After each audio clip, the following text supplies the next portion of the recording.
ये है Jenny, welcome to my channel. तो आज जो है आपसे आज का जो मेरा टॉपिक है जो मैं आपको बताने वाली हूँ वो मतलब 5 विंटर टिप्स हैं। कैसे आप 5 मैं ऐसे तरीके बताऊंगी जो आपको पता होगा। डेफिनेटली आपको बेटा इधर आओ, तो आपको डेफिनेटली पता होगा ये जो मैं टिप्स बताने वाली हूँ। कुछ पता होगा, कुछ नहीं पता होगा। तो चलिए मैं आपसे वो शेयर करती हूँ और आपको बताती हूँ कि कौन कौन से ऐसे टिप्स एंड केयर है जिसको आप यूज कर कर जो ये पूरा विंटर है बहुत अच्छे से अपने पेट्स के साथ निकाल सकते हो। तो मेरा जो पहला टिप्स है वो ये है कि सब जैसे कि अभी अभी आज नवंबर 30 है, ठीक है। तो नवंबर खत्म हो गया, अब दिसंबर जनवरी जो होता है बहुत ही कड़ाके की ठंड पड़ती है। तो दैट टाइम आपको क्या कोशिश करना, sit sit sit sit sit बेटा सिट सिट सिट सिट। तो आपको इस टाइम पे क्या कोशिश करना है कि आपको अपने पेट को नहलाना नहीं है, क्योंकि नॉर्थ इंडिया में इस टाइम पे बहुत ज़्यादा ठंड रहती है। तो इजीली कफ एंड कोल्ड होने की हो सकते हैं आपके पेट को। इजीली आपके पेट को कोल्ड एंड कफ की प्रॉब्लम हो सकती है। तो हमको अवॉइड करना है नहला, क्योंकि धूप भी बहुत कम निकलती है। और यदि हेयर वाला आपका डॉग है, हेयरी है, तो उसको उसके बालों को सुखाना भी आपके लिए बहुत मुश्किल का काम होगा। तो इसलिए आपको कोशिश करना है कि आपको इन 2 महीनों में आप फेब से जब फिर से मौसम थोड़ा सा प्लीजेंट हो जाता है, दैट टाइम आप आराम से नहला सकते हो। तो मैंने भी यही किया, मैं भी जेनी को दैट टाइम 2 महीने नहीं नहलाती हूँ। और ऐसा मुझे लगता है कभी कि हाँ जेनी थोड़ी गंदी लग रही है मुझे, तो जो हमारे पास वेट एंड ड्राई वाला शैम्पू होता है उसको हम लोग यूज कर लेते हैं और उससे हम इसको बिल्कुल क्लीन कर लेते हैं। तो वो आप कर सकते हो। आप अपने वेट के पास जाओ और वहां से आप परचेज कर लो ड्राई शैम्पू जो आपको बहुत ही अच्छे से बेनिफिट करेगा दैट टाइम के लिए। और फिर आप फेब से आप नॉर्मल रूटीन में जैसे नहलाते हो अपने बच्चों को आप नहला सकते हो।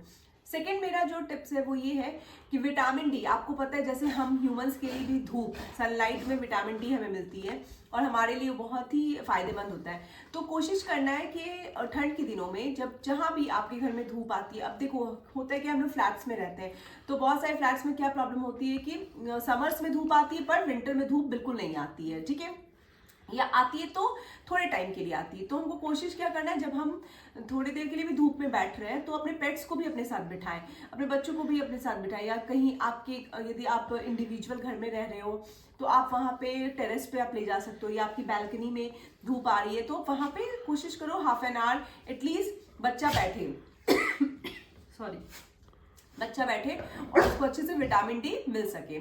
तो थर्ड जो मेरी टिप्स है वो ये है कि देखो अभी क्या होता है ठंड के दिनों में ना हमारी स्किन ना ड्राई हो जाती है। मैं इसलिए वो चीजें आपको बता रही थी जो ह्यूमंस के साथ भी होता है, सेम हमारे बच्चों के साथ भी होता है। और आप देखोगे कि डॉग की स्किन भी थोड़ी रफ हो जाती है, फ्लेक्स निकलने लगते हैं। तो आपको इस टाइम पे क्या करना है, कॉम्बिंग तो प्रॉपर वे में करना ही करना है। और साथ में जो कोकोनट ऑयल है, मैंने पहले भी इसके बारे में मैंने बहुत सारी वीडियोस बनाई है, तो आप आराम से जब देखोगे इसको तो आपको समझ में आएगा। कोकोनट ऑयल बहुत ही फायदेमंद होता है स्किन के लिए। तो आपको ऐसा लगे कि बच्चा बहुत इचिंग कर रहा है, बहुत ड्राई है उसकी स्किन को, जब आप देखोगे जहां बार बार वो इचिंग कर रहा है वहां देखोगे यदि रेडनेस है और या फ्लेक्स टाइप से निकल रहा है, या आप कॉम भी करोगे ना तो देखोगे फ्लेक्स फ्लेक्स वाइट तरह का डैंड्रफ जैसा वो उसको निकल रहा है। तो आप कुछ नहीं करना है। देखो मैं पहले बताती थी आपको कि अच्छे से मसाज करके अगले दिन हमें नहलाना है, बट अभी क्या है ठंड में हमें नहलाना नहीं है। तो आप हल्का सा अपने हाथ में ऑयल लेकर और बिल्कुल ऐसे करके, और जहां भी जिस एरिया में आपको लग रहा है कि बहुत ड्राई है, धीरे धीरे से वहां लगा के आप हल्के हाथ से मसाज कर सकते हो। मतलब इतना कि वो एरिया में अच्छे से ऑयल आपका लग जाए, बट इतना ना हो कि आपको उसको नहलाने की जरूरत पड़े। क्योंकि अभी मैंने आपको फर्स्ट टिप में बताया कि आपको इन 2 महीनों में नहलाने को अपने डॉग को अवॉइड करना है। बहुत इमरजेंसी कुछ ऐसी नहीं है तो आप कोशिश करो कि दिसंबर जनवरी एंड मिड फेब तक आप बिल्कुल भी अपने बच्चों को नहलाओ मत। अब ये मेरा मैं आपको फोर्थ टिप अपना बताती हूँ। ये थर्ड टिप्स हो गया मेरा। फोर्थ टिप मेरा क्या है कि अभी के टाइम में क्या होता है, हाँ मेरा बच्चा ये बीच बीच में मुझे खेलने के लिए भी बोल रही है कि तुम बैठ गई हो, खेल नहीं रही हो मेरे से। हाँ करते हैं। फोर्थ टिप जो मेरा है वो है ये है कि अभी के टाइम में क्या होता है, सीजनल जितनी भी वेजिटेबल्स है बहुत सारे हमारे पास ऑप्शन होते हैं, जैसे ब्रोकली है, गाजर है, गाजर आप कहोगे कि हमेशा रहता है, हाँ, लेकिन जो अभी आता है रेड वाला जो गाजर होता है कॉमनली, वो है हमारे पास। बहुत सारे हरी पत्तीदार सब्जियां हैं।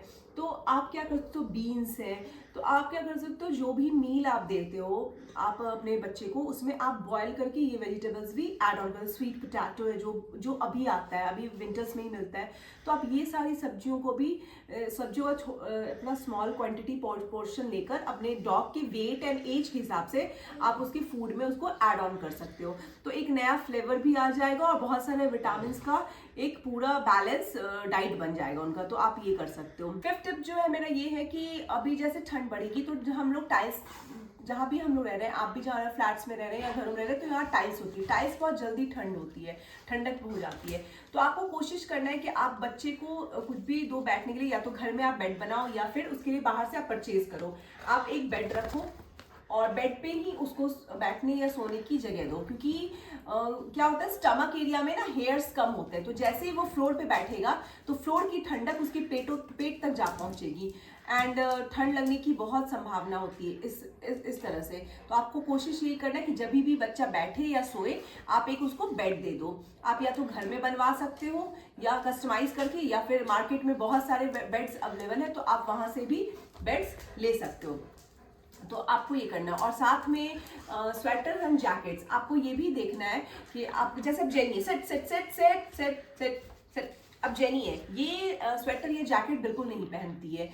टिल अभी तक तो उसने नहीं पहना, मैं पहले पहनाती थी इसको, तो ये अनकंफर्टेबल हो जाती है। घर में आने के बाद ट्राई करती है कि इसको मैं खोल के हटा दूं, तो मैं इसको नहीं पहनाती हूँ। लेकिन यदि आपका पपी छोटा है या फिर बहुत ओल्ड एज में है, तो आप कोशिश करो सुबह और शाम दोनों टाइम जैकेट या पतली सी जो स्वेटर्स टी शर्ट्स आती है इनकी, आप वो डालो, ताकि इनको ठंड ना लगे। क्योंकि देखो घर में एक टेम्परेचर में बॉडी होता है, लेकिन जैसे ये बाहर निकलते हैं एक अलग टेम्परेचर में आता है बॉडी, तो दैट टाइम क्या होता है, ठंड बढ़ती है। तो आपको क्या करना है, आपको स्वेटर या जैकेट इसको पहनाना है, वो आप देख लो। और साथ में एक और रिक्वेस्ट है कि हमारे जो स्ट्रे है अभी उनके लिए बहुत टफ टाइम होता है, तो जिनसे भी पॉसिबल हो पाए कोई बेड दे दो, कोई जैकेट्स दे दो। ऐसे करके यदि हम हेल्प करेंगे तो हमारे जितने भी स्ट्रे एनिमल्स हैं उनको दिक्कत नहीं होगी, और सबके पास सोने के लिए बेड भी होगा और पहनने के लिए जैकेट भी होगा। तो होप आज का वीडियो आपको अच्छा लगा हो। यदि मेरा आज का वीडियो आपको अच्छा लगा हो तो मेरे चैनल को सब्सक्राइब करें और इस वीडियो को अपने फैमिली एंड फ्रेंड्स के साथ शेयर करें। मैं कल फिर एक नए टॉपिक के साथ आपसे मिलती हूँ। Till then bye bye.